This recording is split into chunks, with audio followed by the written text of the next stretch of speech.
Jornal do ABC. Um oferecimento. Flash, comunicação visual. Linguiça Roca, há 60 anos no mercado. À venda nas lojas Coop. Sinaseg, Sindicato Nacional dos Cegonheiros. Milenare, um novo padrão em farmácia de manipulação. E Audi ABC, o seu Audi está aqui.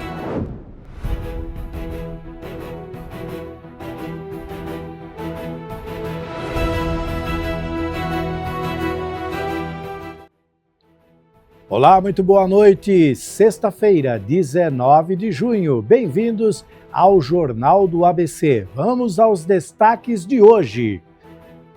Ebola no Congo pode durar 1 ano e Cruz Vermelha alerta para auge da pandemia. Diadema ganha faixa azul e recapeamento em avenida para reduzir acidentes.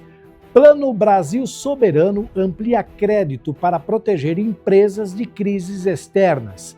Câmara debate expansão da acupuntura no SUS e regulamentação das atividades no país.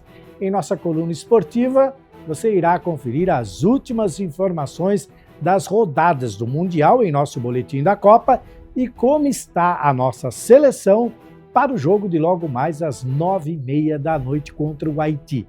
E ainda nesta edição, uma entrevista com o comandante da rota e pré-candidato a deputado federal, Coronel Telhada. Essas e outras notícias você confere a partir de agora. Vem comigo, pois o Jornal do ABC desta sexta-feira, 19 de junho, já está no ar.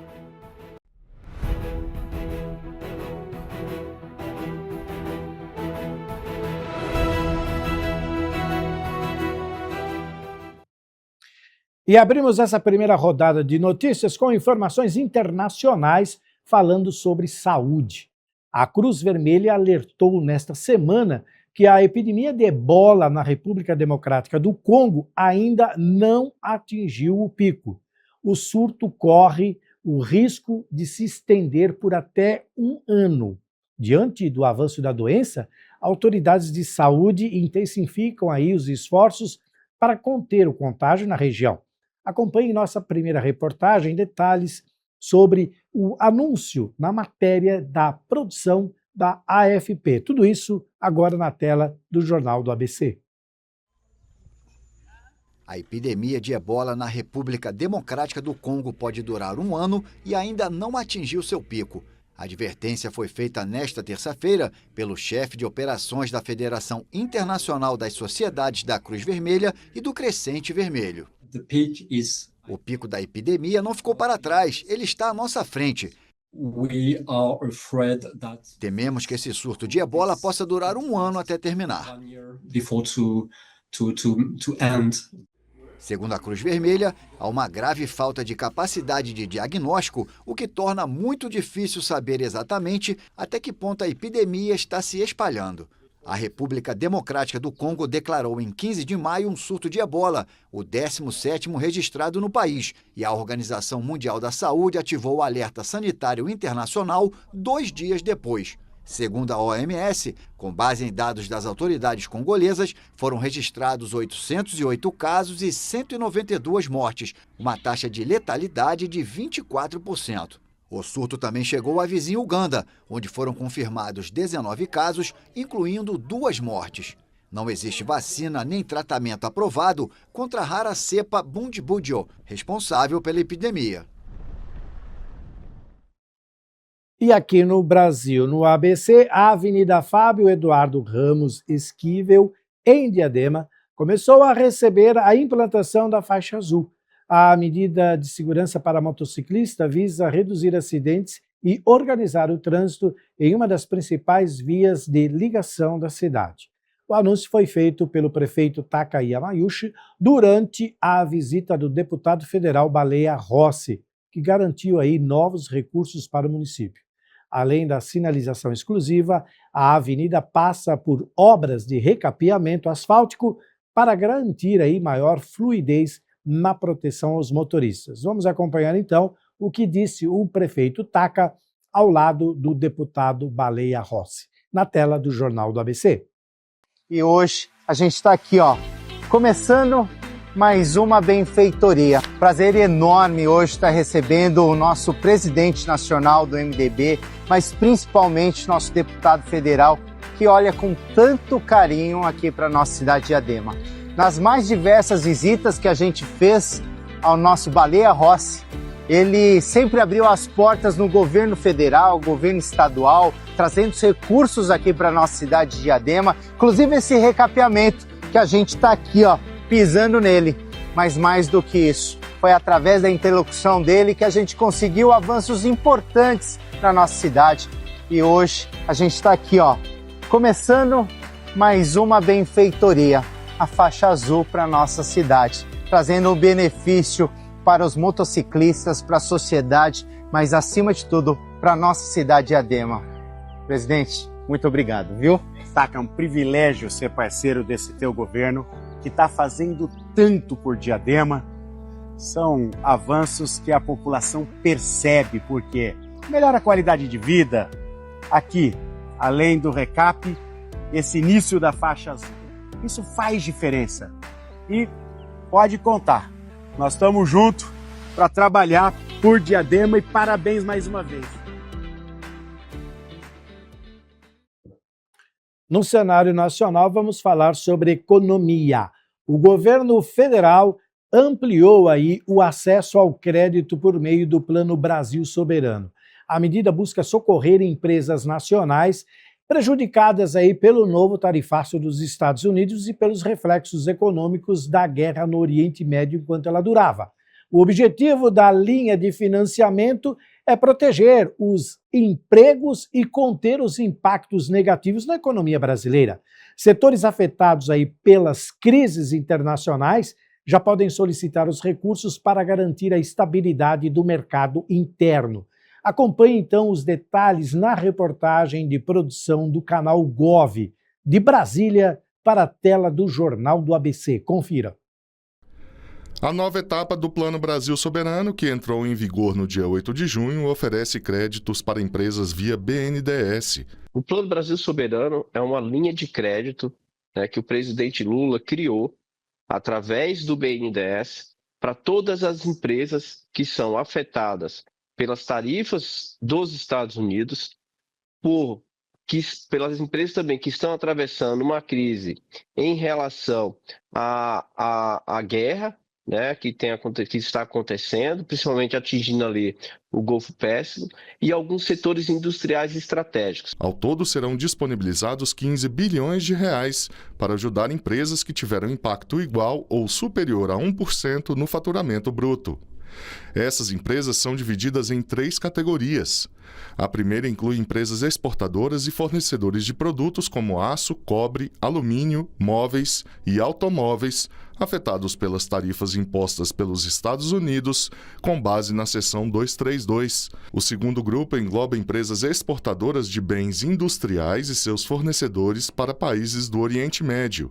E a terceira categoria é composta por empresas que precisam verificar se são elegíveis. Para isto, basta verificar se no cadastro do CNPJ, junto à Receita Federal, consta a SENAI, primário ou secundário, contemplado no anexo 1 da portaria do Ministério do Desenvolvimento, Indústria, Comércio e Serviços, que institui o novo Plano Brasil Soberano. Se estiver contemplada, a empresa deve buscar o BNDES, o banco com o qual ela mantém relacionamento ou pesquisar quais instituições operam o programa para ter acesso ao crédito. De acordo com o secretário de Desenvolvimento Industrial, Inovação, Comércio e Serviços, as linhas de crédito vão desde capital de giro, destinado à produção para exportação, passando por aquisição de bens de capital, investimentos para ampliar a capacidade produtiva, até inovação tecnológica. Todas as grandes empresas, micro, pequenas e médias empresas têm acesso a essa linha de crédito, tanto para diversificação de mercado, giro de exportação, como também para compras de máquinas e equipamentos e para investimento. E, acima de tudo, sempre é importante frisar, mais uma medida do governo do presidente Lula para poder defender o emprego e a renda no país. E a comissão da Câmara dos Deputados debate em audiência pública a aplicação da acupuntura no Brasil. Os parlamentares avaliam aí os avanços e os desafios dessa prática milenar da medicina tradicional chinesa, que já integra os tratamentos oferecidos pelo SUS. O debate reuniu especialistas para discutir a expansão do serviço na rede pública de saúde e a regulamentação das atividades no país. Mais detalhes sobre o assunto tratado na sessão você confere agora na reportagem da TV Câmara dos Deputados. Vamos voltar a Brasília, aqui na tela do Jornal do ABC. A acupuntura é uma prática milenar da medicina chinesa. O método terapêutico aplica agulhas em pontos específicos para tratar doenças e promover a saúde física e mental. A prática foi tema de audiência pública na Comissão de Cultura da Câmara dos Deputados. O debate reuniu especialistas e representantes de conselhos profissionais para discutir avanços e desafios da acupuntura no Brasil. O presidente do Conselho Nacional de Autorregulamentação da Acupuntura, Alexandre da Silveira Assunção, citou a importância da audiência. O projeto de lei que regulamentou o exercício da acupuntura foi sancionado agora no dia 12 de janeiro, projeto 15345 de 12 de janeiro de 2026. Então, regulamentou o exercício multiprofissional da acupuntura. Então, é uma sequência de eventos que vão acontecendo aqui no Congresso para gerar essa identidade que a gente precisa. A acupuntura já é reconhecida pela Organização Mundial da Saúde como prática integrativa e eficaz. No Brasil, seu impacto direto na saúde da população foi destacado pelo representante do Conselho Regional de Biomedicina, Mauri Tange. Ela tem ajudado, assim, milhões de pessoas no Brasil e a população está carecendo muito de ter mais saúde, né, de preservação da saúde. O Conselho Federal de Enfermagem apoia a atuação de enfermeiros como acupunturistas desde 1997. Thalita Pavarini destacou a importância de ampliar essa prática para todos os profissionais de saúde com ensino superior. Que a gente possa oportunizar diversas formas de cuidado. E a enfermagem, mediante a sua capilaridade, nós estamos presentes em todos os municípios do país, tem essa área de especialidade e executa de uma forma impecável. A acupuntura vai além do consultório. Para os especialistas ouvidos na Comissão de Cultura, a acupuntura amplia o acesso à saúde e alivia a pressão sobre o Sistema Único de Saúde. O presidente da Sociedade Brasileira de Acupuntura, Jean-Louis Degrande, mostrou como o tratamento gera economia para os cofres públicos. Exames que não precisam ser feitos, a prevenção que a acupuntura permite. Então, assim, que vai desafogar o SUS, isso com toda certeza. A iniciativa foi da deputada Érica Cocai, do PT do Distrito Federal, relatora do projeto que cria o Dia Nacional da Acupuntura, da Medicina Tradicional Chinesa e do Acupunturista, a ser comemorado no dia 22 de novembro. Faz parte das práticas integrativas complementares e precisa ter esse dia para que nós possamos difundir os benefícios da própria acupuntura para o conjunto da população. Hora de falar de esportes aqui no Jornal do ABC. Coluna esportiva de Henrique Barbosa chegando com o boletim da Copa do Mundo. Na tela! Coluna de esportes chegando com o boletim da Copa do Mundo e temos a primeira seleção classificada aos 16avos da Copa do Mundo. Na noite de ontem, o México venceu a Coreia do Sul por 1-0 no lendário estádio Jalisco, em Guadalajara, que foi palco de 5 jogos da seleção brasileira de 70, e os mexicanos carimbaram a vaga para a próxima fase. O jogo foi morno na primeira etapa. Son Heung-min teve a melhor chance coreana, mas estava em posição irregular. A seleção mexicana foi para o vestiário sob vaias em Guadalajara. Mas logo aos 4 minutos do segundo tempo, os donos da casa aproveitaram a falha bizarra do goleiro Kim Sen-jun em cruzamento na área e na sobra, Luiz Romo fez o gol da classificação. A Coreia ainda teve uma chance incrível de empatar o jogo na cabeçada de Cho Gen-sung, mas Raul Rangel operou um milagre e garantiu o triunfo. Com a vitória mexicana e o empate entre Tchequia e África do Sul, o México garantiu o primeiro lugar do Grupo A e, além disso, garantiu que a seleção jogue as partidas da próxima fase em casa. E vamos à agenda da Copa do Mundo. Fechando a noite de sexta-feira, teremos obviamente Brasil e Haiti às 9h30 na Filadélfia e à 1 da manhã Turquia e Paraguai lutando por uma chance de se classificar na terceira rodada para os 16avos. E no sabadão, teremos pelo Grupo F Holanda e Suécia às 2 horas da tarde no Energy Stadium em Houston, nos Estados Unidos. E pelo grupo E, às 5 horas da tarde, a Alemanha encosta do Marfim no BMO Field, em Toronto, no Canadá. Às 9 horas da noite, pelo grupo E, Equador e Curaçao, no Arrowhead Stadium, em Kansas City. E na madrugada, à 1 hora da manhã, Tunísia e Japão, no estádio BBVA, em Monterrey, no México. Muito bem, na segunda-feira, então, o Henrique volta com a coluna esportiva, trazendo todos os detalhes, mas você pode acompanhar tudo que vai acontecer no final de semana acessando o nosso site canalabc.com. Lá, além das informações esportivas, você também vai encontrar muita coisa sobre economia, política, saúde, notícias da região aqui do ABC, do Brasil e do mundo. Acesse canalabc.com e não fique fora de nenhuma novidade, nenhuma notícia. Muito bem, no próximo bloco, uma entrevista com o comandante da rota e pré-candidato a deputado federal, Coronel Telhada. Não saia daí. O Jornal do ABC vai para um rápido intervalo e nós voltamos em instantes com muitas notícias e muita informação nesta sexta-feira, 19 de junho. Não sai daí.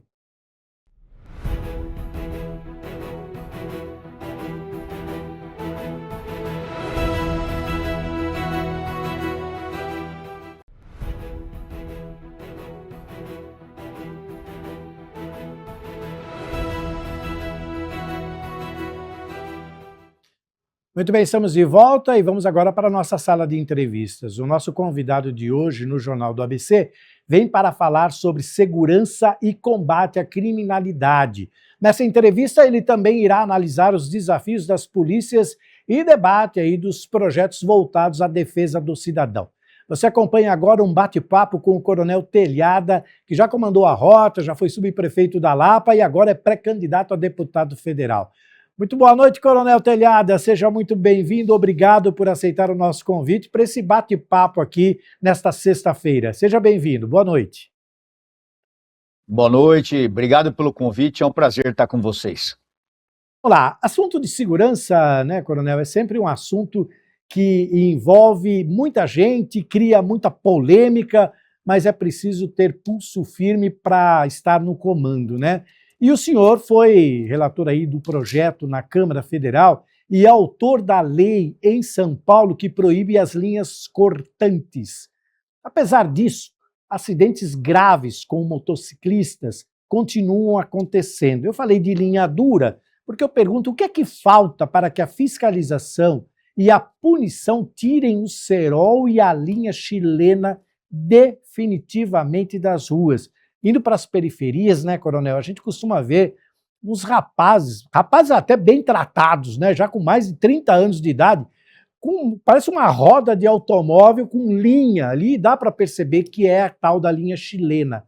O senhor criou uma lei, o senhor colocou gente para ir atrás, mas parece que não dá conta. O que é preciso fazer, Coronel? Bom, em primeiro lugar, a gente que trabalha com segurança pública, a gente, quando você fala em segurança pública, o pessoal acha que é só combater o bandido, o crime organizado. Realmente é uma das linhas importantes da segurança pública. Mas existem outras situações, como é o caso das linhas cortantes, um problema seríssimo que acontece em todas as cidades do nosso Brasil, em especial em grandes cidades, como é o caso de São Paulo. Chegando férias, molecada em casa, todo mundo corre atrás de empinar quadrado, empinar pipa, papagaio, cada um tem um nome próprio aí, mas é a realidade que antigamente nós tínhamos só o cerol, mas com o desenvolvimento da tecnologia em todas as áreas, em todos os sentidos, acabou aparecendo também essas linhas cortantes com alto poder de destruição, que são as linhas chilenas, as linhas indonésias, que são linhas que cortam assim como navalha, um perigo muito grande, não só porque a gente fala em linhas cortantes, a pessoa acha que você está falando só com motociclista, é um perigo para todo mundo.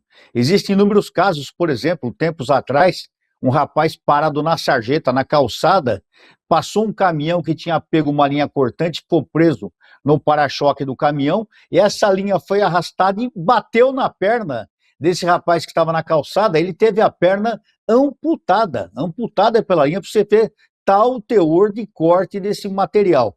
Eu tenho fotos, tenho matéria de pessoas, e fotos, aliás, muito pesadas, horríveis, de pessoas decapitadas. A pessoa perdeu a cabeça porque estava de moto, bateu uma linha e cortou a cabeça do cidadão, uma mulher, se eu não me engano, também. São situações horríveis. Aqui em São Paulo, enquanto eu era deputado estadual, nós criamos, entre as várias leis que nós tivemos a lei número 17.201 de 2019, que fala justamente nisso, na proibição da fabricação, do uso, do comércio, do porte das linhas cortantes.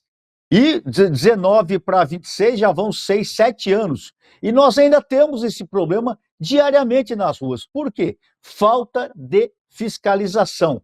Você entra na internet e coloca lá em linha indonésia e a linha chilena, está lá o material sendo vendido, sendo comercializado, o que é crime. Então, o que falta? Falta realmente uma fiscalização eficaz por parte dos órgãos policiais, principalmente no caso da Polícia Civil, que devia ter um setor fiscalizando isso, e também dos órgãos da prefeitura, quando faz a fiscalização nos comércios. Que tipo de comércio está sendo realizado ali, constatou que a linha cortante deveria haver uma ação, mas a realidade é que não há ação nesse sentido. Eu tenho inúmeras situações aí que policiais me ligaram, tanto policiais militares, guardas civis, que fizeram uma apreensão, levaram para o distrito e o material foi apreendido. Mas não passa disso. Então a pessoa tem que responder, sim, um inquérito, tem que ser devidamente punida por estar fazendo uso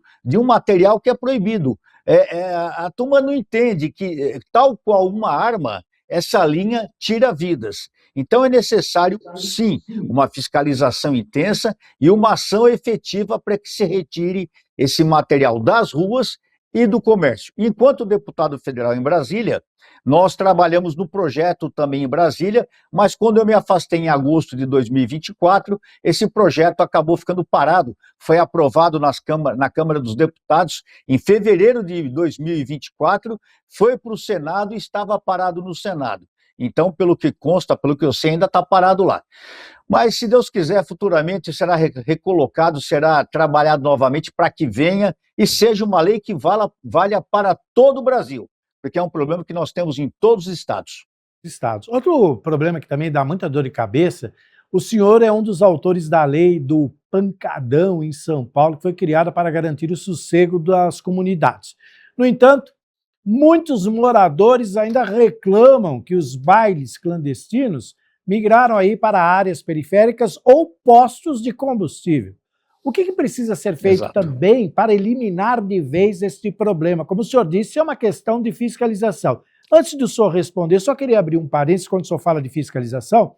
Eu acompanhei o seu trabalho quando subprefeito da Lapa e vi a questão que o senhor resolveu dos flanelinhas. O que o senhor fez? O senhor foi a campo com a sua equipe e acabou com o problema. Será que falta isso? Falta a atitude de quem está no comando para acabar de vez com isso? Porque o senhor foi lá, eu me lembro que o senhor pegou um monte de flanelinha que estava trabalhando, não, estava extorquindo um pessoal ali e descobriu que ali tinha muita gente procurada, inclusive, que estava ali extorquindo as pessoas.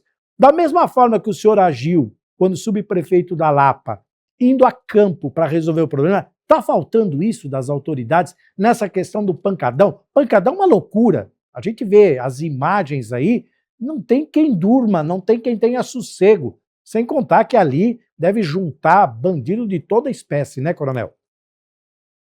Exato, olha, o pancadão é um problema crônico nas grandes cidades. Acho que todas as grandes cidades do país têm esse problema.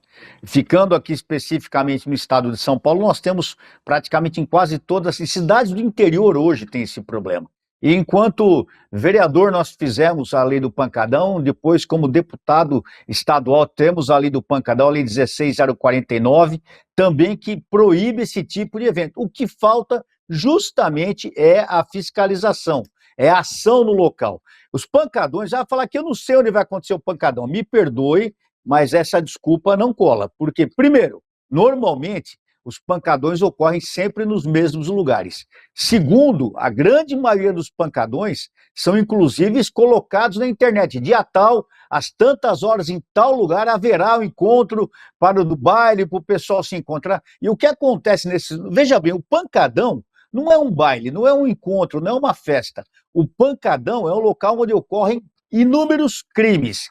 Tráfico de arma, uso de entorpecente, perturbação do sossego, prostituição infantil. Nós temos inúmeros casos que é sabido de meninas que engravidam em pancadão e depois não sabem nem quem é o pai da criança, porque acaba transando, acaba se relacionando com 2, 3, 4 pessoas na mesma noite, quando não mais. Então, esse é o mínimo, porque imagina você morar num local onde ocorre o pancadão. Gente, pelo amor de Deus, o negócio vai a madrugada toda até o dia raiar. É barulho, é buzina, é disparo de arma de fogo, é carro cantando pneu, é carro acelerando, é moto acelerando. Então você tem o problema. Idosos não conseguem dormir, crianças não conseguem dormir. Crianças especiais, autistas, pessoas que têm problema, também passam uma situação terrível. Eu lembro que nós votamos uma lei de proibição de fogos de artifício com barulho por causa dos autistas e dos animais. Interessante, foi aprovada essa lei. E uma lei que proíbe o pancadão, ela não é colocada em utilização. Então, é a mesma coisa, é falta de entusiasmo. Eu não vou falar nem que é falta de vontade, porque eu estaria sendo muito crítico, eu não quero ser deselegante, mas é a verdade. É falta de fazer a coisa acontecer. A polícia pode muito bem chegar antes, ocupar, porque a polícia chegando antes, ocupando o local, não vai ter onde essa maloqueirada se juntar para fazer barulho. E outra, chegou, polícia de trânsito fazendo ação contra veículos, contra motos, irregularidade, apreender. Começa a apreender veículos, você vai ver que não fica um. Nós temos aí, você sabe, inúmeras situações na internet, nós temos vários vídeos, que está lá acontecendo pancadão, basta aparecer uma viatura de rota, de força tática,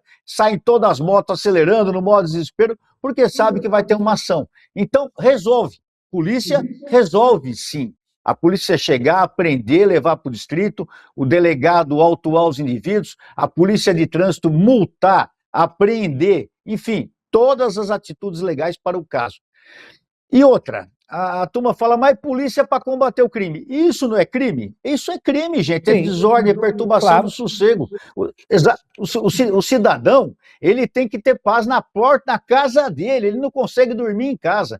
Então é um problema crônico que já acontece há mais de 2 décadas e continua acontecendo.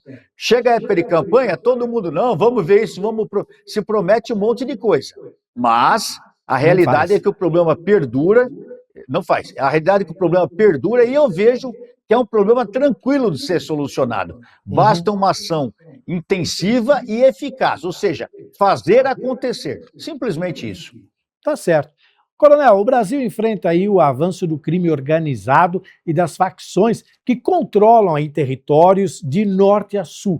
Como é que o senhor avalia aí a política de segurança do governo atual e quais reformas no Código Penal o senhor defende aí para conter o poder paralelo? Só abrindo mais um parêntese aqui, há pouco nós tivemos a declaração do presidente, quando ele disse que não devia entregar celular para delegado porque não era confiável e que pobre que compra só telefone roubado, né? A gente sabe que as facções têm esses ladrõezinhos aí que roubam celular, correntinha, aliança para fazer um caixa. E aí a gente ouve do outro lado do poder máximo uma colocação dessa. Como é que fica essa questão, coronel? Rapaz, eu sou meio inocente, sabe? Eu não sei se isso é burrice ou mau caratismo por parte dessa pessoa. Olha, a pessoa que faz uma campanha dizendo que é normal o indivíduo roubar um celular para no final de semana tomar uma cervejinha. O indivíduo que em todas posturas se coloca sempre ao lado do crime, tanto que ele falou que o traficante é vítima do viciado. E agora ele fala que não pode entregar, e não é para entregar o celular na Polícia Civil, porque o cidadão tem mais medo da Polícia Civil do que o ladrão. É absurdo, é absurdo. O governo que defende o crime não vai combater o crime. O crime ele só vai ser combatido por quem quer fazê-lo. Quem defende criminoso jamais vai combater o criminoso. Será que as pessoas não percebem isso? Então, o que me espanta é um cidadão desse estar no cargo máximo do país, eleito pelo povo, e depois o povo ficar reclamando da criminalidade. Porque ele sempre foi a favor do bandido. Todos nós sabemos disso, isso não é novidade. Ele deixou isso claro na campanha e ele está fazendo o que ele falou que na campanha ia fazer, que é defender bandido, está destruindo o país. Eu só vejo uma situação para realmente ter uma atitude eficaz, forte contra o crime. É uma mudança radical na nossa legislação penal. O Código de 1940, o Código Penal, ele não é tão ruim, mas o Código de Processo Penal é horrível. Ele criou a figura da saidinha temporária, que nós, enquanto eu era deputado federal, nós votamos contra, mas ainda persiste, tendo visto os que já estavam condenados. Ele criou a figura da visita íntima, ou seja, o cara condenado por cometer crimes, a cadeia para ele é um motel, ele recebe visita feminina, visita íntima. Ele criou a redução de pena. Quando o indivíduo tem bom comportamento, tem uma série de atitudes, o indivíduo acaba sendo beneficiado, ou seja, o cara é condenado a 20, 30 anos de cadeia, se ele puxa 8, 9, 10, é muito. Isso não vai funcionar nunca. Eu só vejo o combate ao crime eficaz no nível federal quando nós tivermos um presidente que realmente queira combater o crime. Um presidente que realmente trabalhe pelo povo e para o povo, e não para o crime. Eu só vejo o que aconteceu agora em El Salvador, onde o Bukele tomou uma atitude enérgica contra o crime, que colocou o crime organizado dentro de um presídio fechado, sem celular, sem visita íntima, com penas fortíssimas contra eles, sem qualquer vaidade, sem qualquer benefício. Não tem outro jeito. Ou nós batemos forte no crime, colocamos o crime na cadeia, fazemos cumprir a pena integralmente, não ter colher de chá para vagabundo, ou nós não vamos mudar o nosso país nunca, não tem outra maneira. Agora, enquanto aquela situação onde os Estados Unidos classificou o crime organizado, o PCC e o Comando Vermelho como terroristas, e o presidente ficar revoltado, ficar chateado, dizendo que os nossos bandidos nossos não, bandidos dele. Porque essa atitude de qualificar o crime organizado como terrorismo, quando nós estávamos em Brasília, já era pedida pelos deputados e não foi atendida pelo governo brasileiro. E é uma vergonha que isso tenha sido feito pelo governo dos Estados Unidos e o Brasil não tomou essa atitude e ainda fica querendo achar ruim, querendo defender bandido. Então, quer acabar com o crime organizado? É linha dura, bandido na cadeia, polícia forte e uma lei pesada contra quem cometer crime. Não tem outra situação que possa resolver o problema. Coronel, o senhor falou em polícia forte. Antes de encerrar, vou deixar uma última pergunta aqui, porque não há como falar em combater o crime sem falar na ponta da linha, os policiais. O que é preciso fazer para garantir aí a valorização salarial, o apoio jurídico e a proteção física das polícias estaduais em todo o país? O policial hoje não pode fazer nada. Qualquer coisa que ele fizer, tem um celular lá e tudo vira contra ele. A imprensa, exato, em geral, infelizmente, age da seguinte forma. A manchete é sempre assim: policial mata alguém. Quer dizer, nunca fala que ele revidou porque ele estava sendo alvejado também. Quer dizer, até a forma da colocação de certa parte da imprensa prejudica o policial, que a gente sabe, sai de manhã sem saber se volta para casa, deixa a sua família, ganha pouco, se arrebenta de trabalhar porque o salário é pouco. Então ele tem que fazer DGEM, ele tem que fazer uma série de coisas para poder sustentar a família e ainda é completamente desmoralizado. Ninguém respeita mais a polícia, a gente sabe disso. E como é que fica essa questão do policial, coronel? Olha, você citou fatos importantes. O primeiro deles, sem dúvida, a valorização policial. Ela depende de um salário digno, de uma carreira com várias oportunidades, de uma carreira com oportunidades, inclusive de estudo. Eu entendo que todo policial militar, policial civil, guarda civil metropolitano, policial penal, policial técnico-científico, todos, sem exceção, deveriam ter uma facilidade de ingressar numa faculdade, poder fazer um curso superior, se qualificar, porque teria a condição de um melhor atendimento à população, um salário digno, onde o policial pudesse criar a família dele, pagar uma condição de escola adequada para os filhos, morar no local adequado. Então, o salário digno é uma das condições sine qua non para nós termos uma melhor polícia, melhor preparo tecnológico, mais amparo jurídico. Eu tenho uma lei como deputado estadual, uma não, 2 leis, que dão amparo jurídico total e gratuito para os policiais militares, policiais civis, policiais penais e policiais técnicos científicos. Isso é uma coisa, porque você falou, o policial hoje ele está na rua, ele é filmado fazendo uma abordagem, dali a pouco alguém está criticando, e esse policial acaba sendo indiciado. Aí ele tem que gastar com advogado, e advogado hoje, qualquer advogado, para ir num distrito hoje, acompanhar um flagrante, ou acompanhar a abertura de um inquérito, para começar, é no mínimo R$5.000. Quem tem R$5.000 disponíveis hoje para poder pagar um advogado de inopino assim?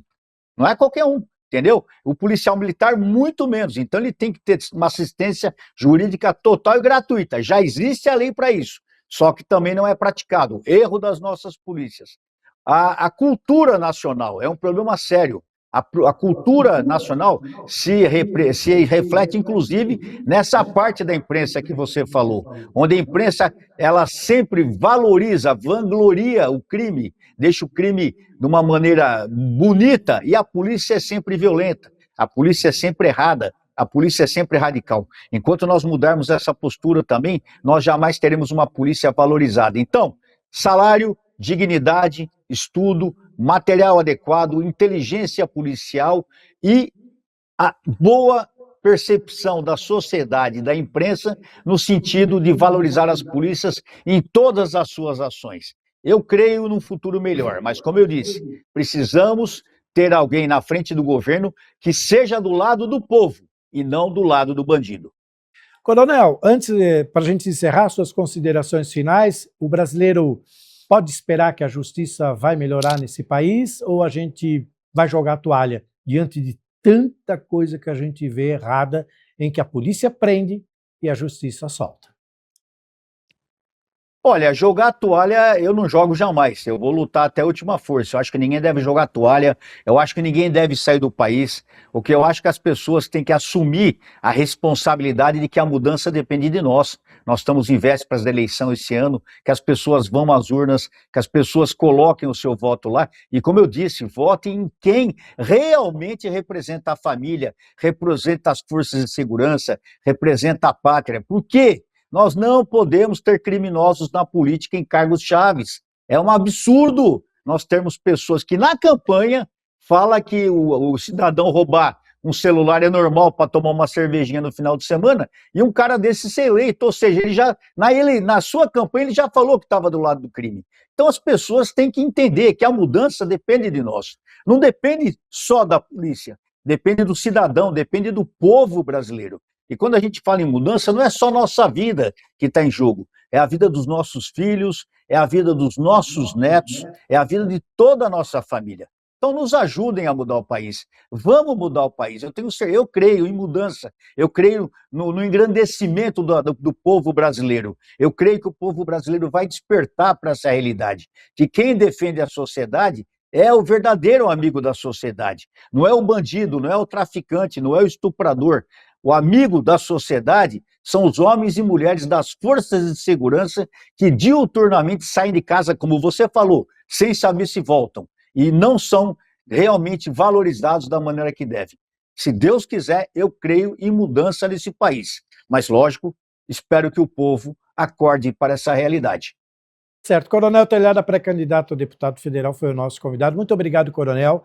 O Jornal do ABC, o canal do ABC está sempre aberto aqui para que o senhor possa falar e colocar as suas ideias, que são fantásticas, porque nós somos defensores da segurança pública e estamos do lado daqueles que trabalham pela segurança pública para a população. Muito obrigado, viu, Coronel? Boa noite, bom final de semana e vamos torcer para o Brasil, porque daqui a pouquinho tem jogo do Brasil aí pra gente. Tchau, Coronel. É isso aí, obrigado, Deus abençoe. Um abraço. Tchau, até mais. O Jornal do ABC fica por aqui. Estas e outras notícias estão também no nosso Instagram. que é o @canal ABC Oficial e no nosso site canalabc.com. Bom final de semana, boa noite e até segunda. Tchau, pessoal.